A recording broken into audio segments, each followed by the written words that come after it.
the Madman! Hey, welcome to another card review. For this one, we've got some exciting packages, as packages of 3 Shaman cards and 3 Warlock cards revealed. We get to see quite a few of how these cards will work together. Now let's go ahead and start with one of them. Paladin card, 4 mana. Recruit 3 minions that cost 2 or less. 4 mana to get 3 minions that cost 2 would be absolutely insane value. So what exactly would you put into this deck? I'm not entirely sure yet.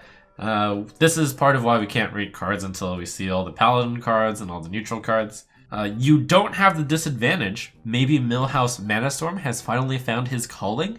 Wow. The Dirty Rat, that's a 4 mana 2/6. So imagine this kind of like Dr. Foreplay. You pull out a Millhouse Manastorm and you pull out 2 Dirty Rats. That's 816 of stats on a 4 mana card. Wow. I do see this in a aggressive Paladin deck, but the problem is we can't really quite construct the aggressive Paladin deck yet, given that we don't know what other stuff might be coming from Paladin. One funny Reddit comment I saw was this can be Call of the Mild if you put in Direwolf Alpha in your deck, that kind of substitutes for Leok. You put in Bluegill Warrior in your deck, substitutes for Huffer, and you put in Frostwolf Grunt in your deck, substitutes as Misha. You should not actually do that. Lynessa Sunsorrow is the most epic legendary ever.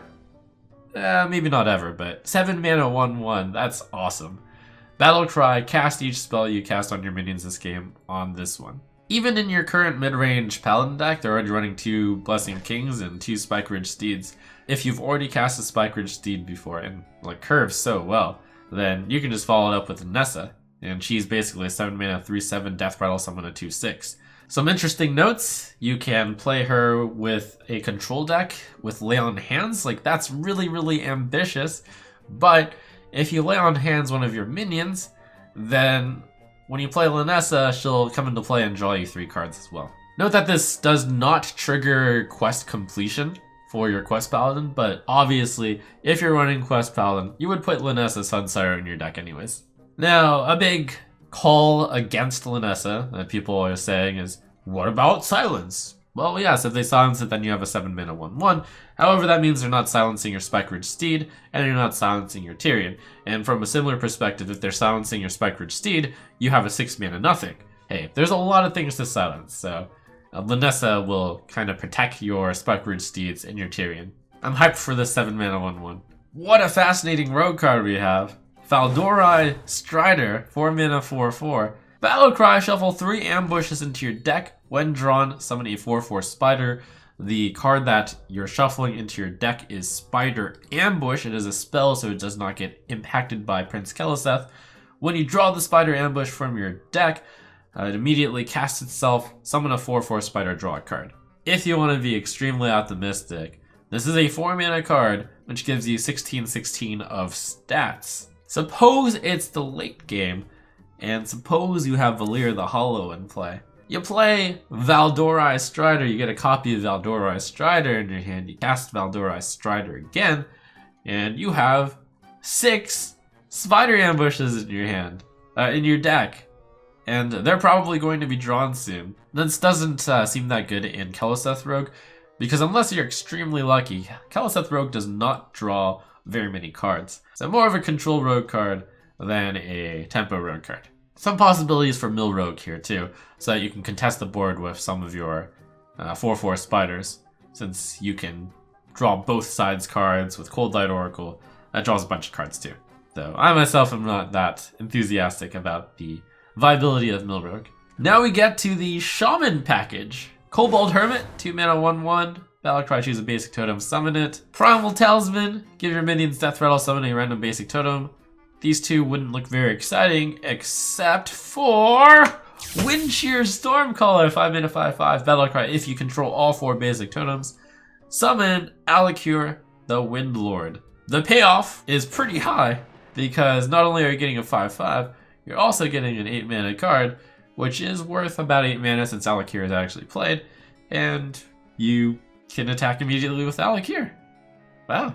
The main problem is these cards by themselves are kind of weak. Kobold Hermit gives you a 1/1 in addition to a hero power, which is not really strong enough to justify. This one, you're paying 3 mana to summon 0/2s on your minions after they die. This one seems like a very meme-y card. And like the 5 mana 5/5, at least it's a 5 mana 5/5, so you could theoretically play it if you're not summoning Alakir the Windlord, but you would probably only put this in a deck that tries to summon Alakir the Windlord. So, will we get even more cards that promote this basic totem play? We'll see. Will this go to the way of free Shaman? Probably the more likely scenario. Like, here's a card that could theoretically make this card good. Theoretically. Muster for Battle was a Paladin card, which summoned 3/1/1s and gave you a 1/4 weapon. If you actually mustered for totems, I would say this card is actually insane. Editor's note, muster for totems will probably not be printed in this expansion. And now onto the good package. Boy, it seems like every single one of these cards is viable. Starting with the Prince of Value, the Baby of Value. I don't know how to put it, but that's a 1 mana 2/1 Kobold Librarian. With Battlecry, draw a card, deal 2 damage to your hero. A 1 mana 2/1, how much is that worth? Maybe like 0.5 mana, maybe like 0.75 mana. Draw a card, how much is that worth? Somewhere between 1 and 1.5 mana. So really, you're getting like a value price at this at 1 mana less than it should cost. Especially when you have cards that are low cost and are clearly more valuable than they're worth. Like, that's when it's really dangerous. That's the one drop in Zoo that, whew, wow. And believe me, I'm a Zoo player, so, whew, that card in Zoo, whew, whew. Novice Engineer is played, currently in Constructed. In combo decks, granted, Raza Priest, but that goes to show you how different it is that it's a 1 mana discount Novice Engineer with +1 attack. And yeah, even Control Warlock will probably end up playing it. Especially since, remember, these are all part of a package here. Next up on the package, that's a 2 mana 2/4 Vulgar Homunculus Demon. Taunt, Battlecry, deal 2 damage to your hero. That's really good. It's like Voidwalker, except with 1 more, you're paying +1/+1. Plus, these Demon Warlocks out there didn't really have that many demons. But now we have it. I see this as more of a Control Warlock card than a Zoo card for only one reason. It's a 2 mana, so Prince Keleseth is a 2 mana. You don't want other 2 mana cards in your deck. But for Control Warlock, yeah, I see this card in the deck, especially with the final piece of the package, Lesser Amethyst Spellstone. 4 mana, deal 3 damage to a minion, lifesteal. Clearly not that great by itself on the base form. But when you upgrade this, and this is pretty easy because you're taking damage from your cards to upgrade, you have Kobold Librarian, you have Vulgar Homunculus, you have Hellfire, you have Abyssal Enforcer. Then you upgrade it to the deal 5 damage to a minion version, and then you upgrade it again, deal 7 damage to a minion.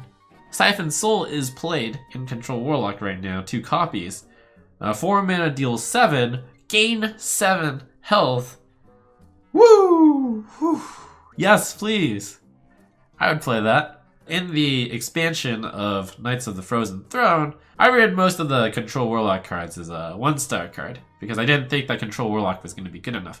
And to be fair, I was almost there. Control Warlock is currently a tier 3 deck, not very popular. Tier 3, tier 4, depending on where you put it. But with these additions, Control Warlock is coming back, baby, and it actually happens to be one of my favorite archetypes to play. Is Control Warlock the big winner? Hey, we got one more card for Control Warlock, Voidlord. 9 mana, 3/9, Taunt, Demon.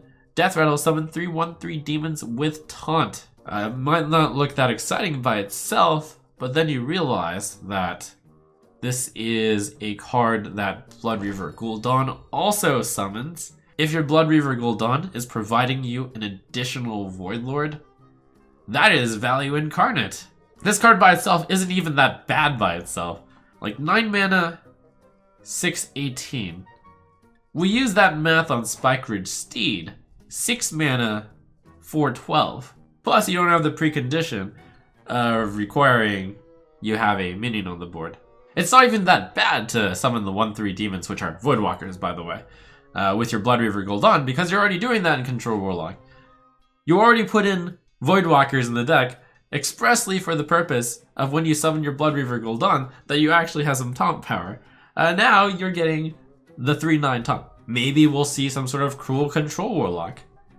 with Kazakus. So there you have it. Control Warlock gets a bunch of cool toys. One more Warlock toy before we leave off from Warlock though. Cataclysm. 4 mana card, destroy all minions, discard your hand. This card was clearly meant for only one deck, and that is Quest Warlock. I rate Lakari Sacrifice 5 stars for its great potential. Now instead of playing Deathwing to discard your hand, you can just play a 4 mana card. Malchezaar's Imp Cataclysm, that's a board wipe on 5, which doesn't actually cost you anything other than discarding your hand and then drawing back up. Then you get the 5 mana card that constantly summons 2/3/2s every single turn, which is very, very strong against control decks. And we're looking like we're going into a more control-oriented metagame. I'm cautious to say that because we haven't seen all of the cards yet, but we've seen a lot of anti-aggro tools. Besides, you've just played a Cataclysm, right? Your opponent can't have much on the board after just one turn at 5 mana or on 6 mana, right? So there you have it. You spend one turn only summoning 2/3/2s, but after that you're like just catching up in leaps and bounds. I for one look forward to playing Quest Warlock again and having it actually be good. Well, maybe good. We'll see. And finally we get to the neutral minions here. Hoarding Dragon, 4 mana 5/6, Death Rattle, give your opponent 2 coins. Dragon, by the way. In the last expansion review, we kind of established that a 4 mana 5/5 wasn't that good. 4 mana 5/6 though, not really that much of an improvement, and you're giving your opponent 2 coins. If you actually take into account the 2 coins, it's like a 6 mana 5/6. Plus, opponents can sometimes do super gross things with coins. So, seems bad. And finally, last but not least, Hungry Ettin. 6 mana 4/10 taunt, battlecry, summon a random 2-cost minion for your opponent. This one can just be evaluated on the stats, I think. So if you value a 2-cost minion, it's something like a 2/2, which is kind of the average. And you just assume the 2/2 dumbly attacks into Hungry Ettin because you have no board to follow up on that. Then it's like a 6 mana 4/8 taunt. Is a 6 mana 4/8 taunt good? Is the question then. And the answer is Hungry Rock is a 5 mana 4/7 situational taunt. For 6 mana you already had Ancient Blossoms, which is 6 mana 3/8 taunt. Sometimes you have to take into account the fact that you can take advantage of their 2-cost minion though. Maybe you have Acolyte of Pain, and then you get a free trade with it. You get a card, and it still survives. Maybe. Maybe you play Mind Control tech to push them to 4 minions and then steal something. Maybe the fact that it's a 10 health minion is huge, and then Divine Spirit and our Fire combo deals 20 damage right there. Ancient of Blossoms, which is a card that has no chance of seeing play whatsoever, and on a 1/2 buff and stats, you're getting a 2-cost minion to the opponent. That doesn't seem worth it to me. So, Hungry Ettin, probably not quite good enough to make the power curve here, to beat the power curve. Maybe if there's some sort of recruit 6s specifically, or maybe recruit taunt. This is a pretty powerful taunt minion, right? But you'd want to recruit Sogoth in that case. There you have it. This set of cards promises Control Warlock a glorious future, and Totem Shaman.